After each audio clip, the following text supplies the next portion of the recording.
I'd like to invite everybody to really relax about whether or not you understand what I'm saying, and instead just receive the sound, receive the words as you're sitting wherever you are, or lying down, or perhaps whatever's happening there, to just be with what's occurring here and let these sounds come in and be with you. Because, and I say them, let them come in, that isn't very accurate, because you are always hearing from where you are.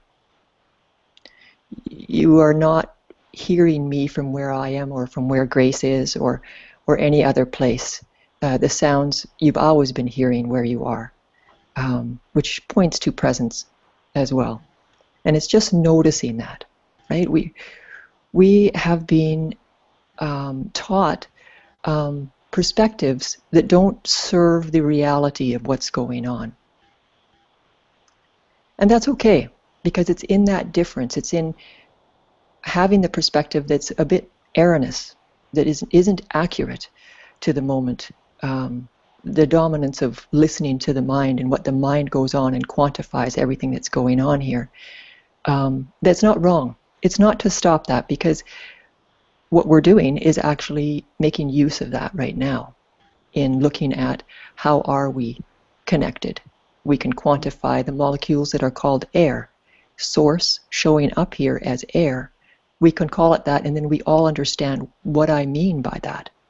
So in this way, the words encapsulate the part of source, or the part of awareness in display actively as air right now, just as you are here actively playing this part of awareness.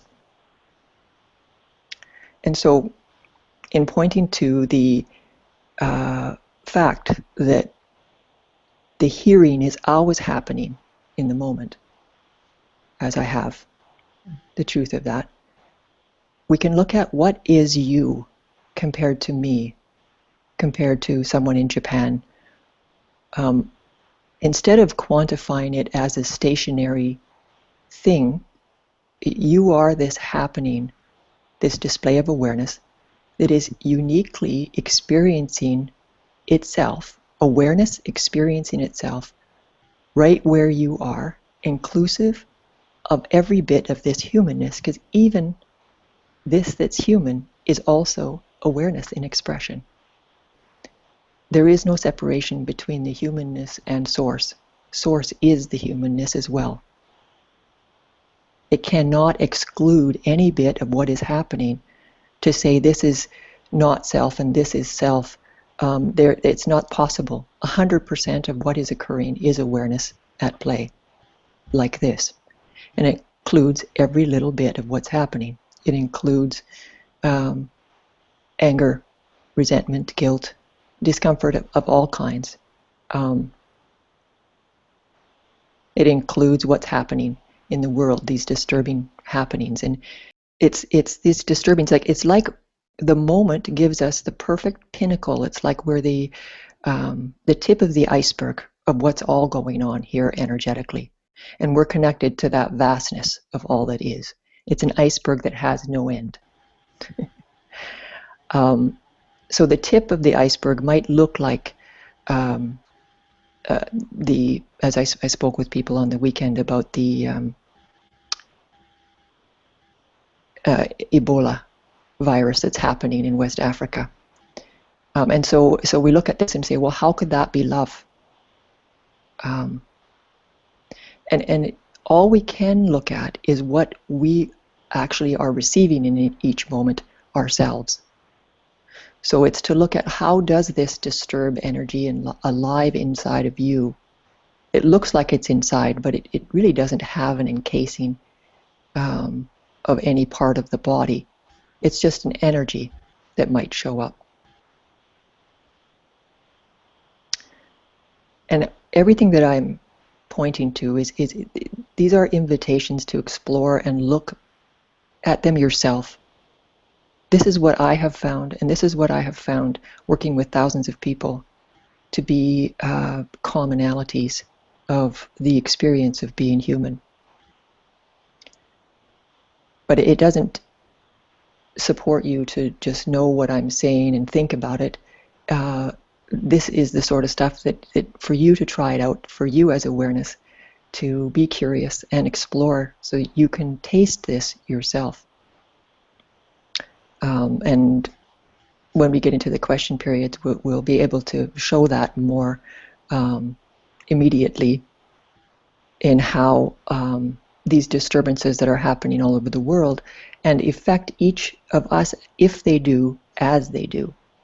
Right? Because some people don't even know that Ebola is happening in one part of our world, that there's these families that are witnessing their loved ones be taken by this disease, this flu, this virus. And my guess is there's a heck of a lot of love going on over there too, as family members recognize that their moments together may not be lasting as long as they had once thought. As in with any disaster happening, there is a lot of love that it brings forth love. But what can we do from here? I'll give another example too, because this was a good example of what worked, and some people who are online will probably remember this.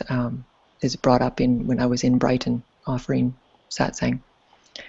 That there was these people that were looking to escape their country and were sold space in the wings of an aircraft. I guess there's open spaces, and somehow they could buy some space to get into the airplane wings. And of course, once they went up into the air, they froze and were unable to breathe. And this really touched, when somebody brought it up, it really touched a lot of people. And so the invitation is to feel the touch. If it's all love, and love has created this occurrence, this play of awareness, this play of love that looks atrocious, that these people have been sold this opportunity of what looks like freedom to their mortal end of this lifetime. And so it touches people uniquely, differently. And I invite you to explore that touch, to open up by breathing and feeling what's going on in the moment that you feel disturbed. It's using what appears to be on the outside, this disaster, and then looking at the reflection of what's happening inside. And sitting with that, not just feeling where it is and recognizing, oh yes, there is energy, I feel contracted in the solar plexus or whatever, but actually breathing and being curious to see about this energy that's being held, wherever it might be held, or displaying itself, however it is. We don't know how it will be. That's why it needs to be explored yourself. It's not something that I can say, this is what's going to happen, because we can't know that. So it's this facing the unknown of not knowing.